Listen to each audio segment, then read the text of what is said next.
Assalamualaikum warahmatullahi wabarakatuh, Bu Risna. Waalaikumsalam warahmatullahi wabarakatuh. Bagaimana kabarnya hari ini? Alhamdulillah baik. Oh, alhamdulillah baik. Sesuai kesepakatan kita kemarin bahwa hari ini saya akan melakukan supervisi di kelasnya Bu Risna. Saya akan melakukan observasi di kelas bagaimana cara pembelajaran yang Ibu Risna lakukan di kelas. Bisa? Bisa. Kemudian terkait kegiatan supervisi sebentar, apa saja persiapan yang Ibu Risna lakukan? Ya, untuk persiapannya Pak, saya sudah menyiapkan modul ajar. Iya, modul ajar dan media pembelajaran yang saya berikan kepada anak-anak. Oh iya, metode? Untuk metodenya saya gunakan metode atau model pembelajaran PBL, problem based learning, yang saya integrasikan dengan pembelajaran berdiferensiasi. Oh gitu ya. Oh ya. Nah, kemudian dari kegiatan pembelajaran sebentar, apa tujuan pembelajaran yang Ibu Risna akan capai? Ya, untuk tujuan pembelajarannya hari ini ada dua Pak. Yang pertama itu mengidentifikasi struktur teks anekdot, dan yang kedua menganalisis contoh struktur teks anekdot dari gambar dan video yang saya sajikan. Oh yang bagus sekali Bu Risna. Tujuan pembelajaran untuk siswa hari ini ya. Kemudian dari kegiatan pembelajaran sebentar, kira-kira aspek pengembangan apa yang ingin dicapai Bu Risna? Ya, untuk aspek pengembangan yang harus saya capai untuk anak-anak itu ada tiga Pak. Ya. Pengetahuannya, Ya, keterampilan dan sikap peserta didik. Dan sikap ya, jadi pengetahuan, keterampilan dan sikap. Ya, bagus. Selanjutnya, untuk mencapai tujuan tersebut, kira-kira strategi apa yang dilakukan Ibu Risna untuk mencapai perkembangan pembelajaran tersebut? Ya. Untuk strateginya seperti yang saya jelaskan tadi, saya menggunakan model pembelajaran PBL yang saya integrasikan dengan pembelajaran berdiferensiasi. Oh ya, betul sekali, menarik ini kayaknya untuk diamati sebentar ini Bu Risna.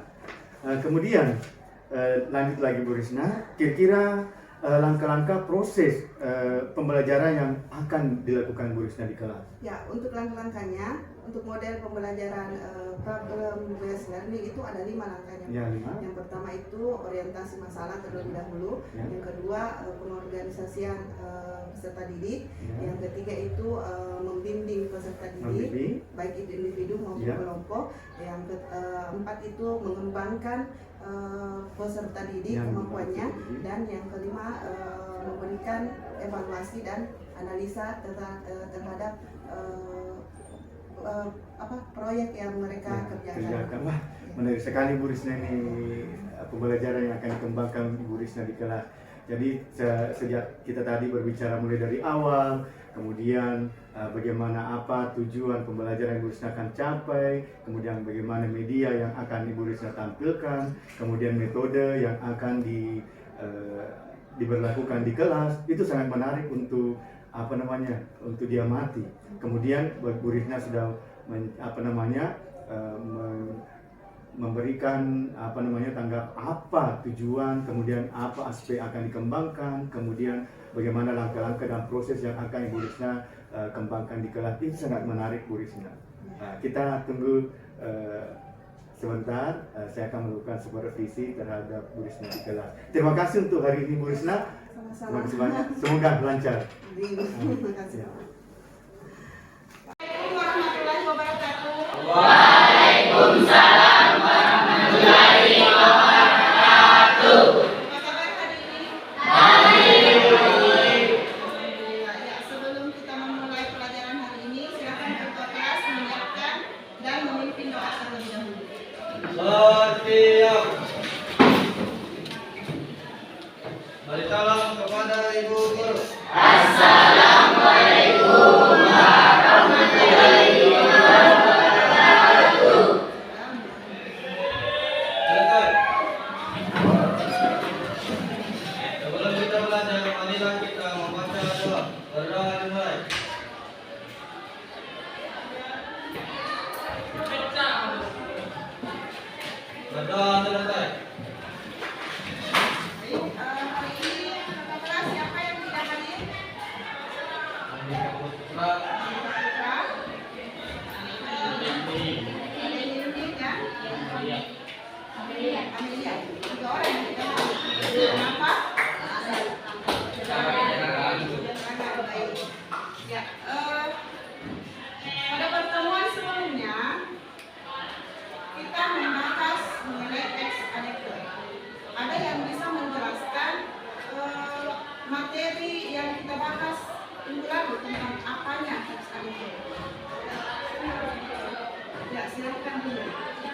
diri.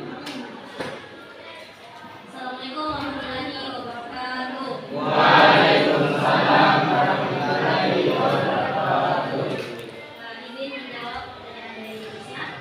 Minggu lalu yang dibahas adalah struktur teks anekdot, yaitu struktur teks anekdot terbagi menjadi 3, yaitu orientasi, komplikasi, evaluasi atau produk. Terima kasih. Terima kasih Rini. Tepuk tangan dulu.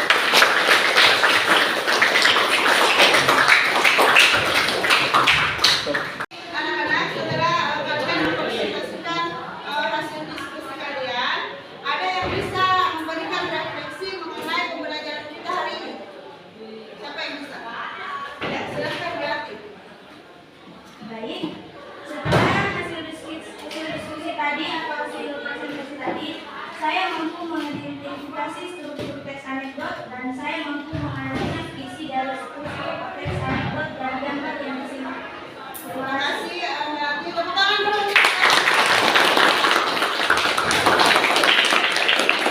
Bagaimana ada yang bisa merefleksikan lagi? Ya, silakan Fatih. Dalam proses pembelajaran dilakukan, saya mampu mengidentifikasi dan mengetahui pembentukan teks anekdot dan mengetahui makna yang terkandung dalam teks anekdot. Iya, bagus sekali. Tepuk tangan dulu. Kesimpulan untuk hari ini, kalian sudah mampu menganalisa dan mengidentifikasi struktur teks anekdot. Luar biasa untuk kalian. Nah, untuk pertemuan selanjutnya kita masih membahas mengenai teks anekdot, tapi dalam kaidah kebahasaannya, aturan-aturan kebahasaan yang digunakan dalam menyusun teks anekdot. Jadi itu ya anak-anak untuk materi selanjutnya. Untuk hari ini kita tutup dengan ucapan wabillahi taufiq wal hidayah. Wassalamualaikum warahmatullahi wabarakatuh. Waalaikumsalam warahmatullahi wabarakatuh. Terima kasih sudah. Di mana saya sebagai observer. Terima kasih Pak. Selain itu saya merasa deg-degan waktu Bapak mengatakan mau observasi di kelas. Jadi alhamdulillah dari observasi Bapak itu saya merasa senang karena saya melihat potensi dari siswa itu bisa dikembangkan dari pembelajaran dari diferensiasi tersebut. Oh iya, bagus sekali, bagus sekali. Kemudian sekarang kita sudah berada pada tahap pasca observasi. Kira-kira apa yang ingin Ibu dapatkan? Pasca observasi kemarin itu saya mengharapkan bahwa peserta didik itu bisa mengerti apa materi yang saya berikan dan saya juga bisa mengetahui karakteristik dari setiap peserta didik yang ada di kelas tersebut. Kemudian jadi tujuan yang kita adalah untuk merefleksi ya, proses pembelajaran dan merencanakan tindak lanjut berikutnya. Kira-kira hari ini saya akan melakukan coaching kepada Ibu terkait dengan kegiatan supervisi kemarin. Kemudian tujuan supervisi ini semata-mata untuk perbaikan Ibu ke depannya. Kemudian jika Ibu mengajar dengan baik, maka kompetensi Ibu juga akan meningkat. Itu yang kemudian menurut Ibu, apakah proses pembelajaran yang sudah Ibu lakukan itu berjalan dengan benar atau sesuai dengan yang direncanakan? Menurut saya Pak, proses yang saya lakukan di kelas itu sudah berjalan dengan baik sesuai dengan apa yang saya harapkan. Tapi untuk menyatukan karakteristik dari setiap siswa itu memang perlu tantangan bagi kita Karena sebagai semua siswa itu heterogen. Itu menjadi apa tantangannya juga bahwa bagaimana untuk ya ke depannya. Oke sekali sebenarnya. Kemudian kira-kira tujuan dan area pengembangan yang kita sepakati kemarin yang mana kira-kira sudah tercapai Bu? Ya, kalau untuk tujuan pembelajarannya kan ada dua, Pak. Iya. Setelah saya melakukan pembelajaran itu kedua-duanya sudah tercapai, dan area yang harus saya tingkatkan itu dari peserta didik ada 3 seperti yang saya bilang dulu, ada pengetahuan, keterampilan, dan sikap siswa tersebut yang harus saya kembangkan. Bisa dikembali disebutkan tadi ada 2 tujuan pembelajarannya, bisa diperhatikan kembali. Ya, kalau untuk tujuan pembelajarannya itu karena saya bahasa Indonesia, Ya. Pak, jadi untuk tujuan pembelajaran pertama itu menjelaskan pengertian dari struktur teks anekdot, dan yang kedua mengidentifikasi struktur teks anekdot dari video atau gambar yang saya tampilkan. Jadi dalam pembelajaran bisa menampilkan video, kemudian anak-anak Ya, mengidentifikasi identifikasi strukturnya. bagus sekali Bu. Ya. Kemudian kira-kira berapa persen tingkat keberhasilan Ibu untuk mencapai tujuan pembelajaran? Ya, kalau saya amati berdasarkan hasil observasi saya di kelas, Ya. tingkat pencapaian itu sudah 85%. 80% Bu. Baik sekali ya. Kemudian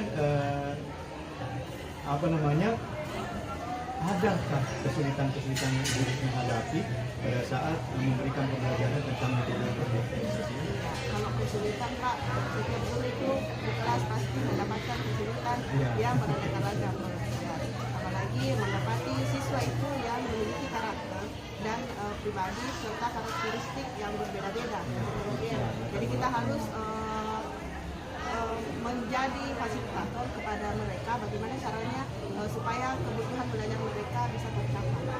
Ya, tadi Bu Rizka sudah memaparkan bagaimana keberagaman latar belakang, kemudian sikap, kemudian sifat dan karakteristik yang berbeda-beda. Nah, kira-kira apa ya yang akan Bu Rizka lakukan untuk mengatasi kesulitan-kesulitan seperti itu? Untuk mengatasi kesulitan tersebut, saya mendiagnosis awal dulu bagaimana karakteristik peserta didik tersebut. Saya menggunakan media pembelajaran yang menarik karena sekarang itu kemajuan teknologi sudah sangat canggih, jadi saya menggunakan media yang ada di Android mereka, misalnya di Canva atau di TikTok. Saya menggunakan media tersebut supaya mereka tertarik untuk dalam pembelajaran saya. Terus saya selalu mengapresiasi segala sesuatu mengenai perubahan sifat positif dari peserta didik tersebut, baik itu cuma tepuk tangan atau memberikan sanjungan kepada peserta didik tersebut supaya mereka merasa dihargai dalam kelas tersebut. Jadi tetap harus ada apresiasi dari guru bagaimana caranya supaya anak didik merasa dihargai dan ada apresiasi. Bagus sekali Bu Rizka. Kemudian kita lanjutkan saja Bu Rizka ya. Saya akan membacakan hasil observasi yang pernah saya lakukan sama Bu Rizka. Pada awal kegiatan itu semua sudah berjalan dengan bagus. Bagaimana Bu Rizka mengawali pembelajaran, membacakan salam, kemudian membaca doa, kemudian sebelum masuk ke inti, Bu Rizka juga sudah memberikan kesempatan kemudian kesepakatan kelas, kemudian menampilkan video-video pembelajaran yang akan dilaksanakan. Kemudian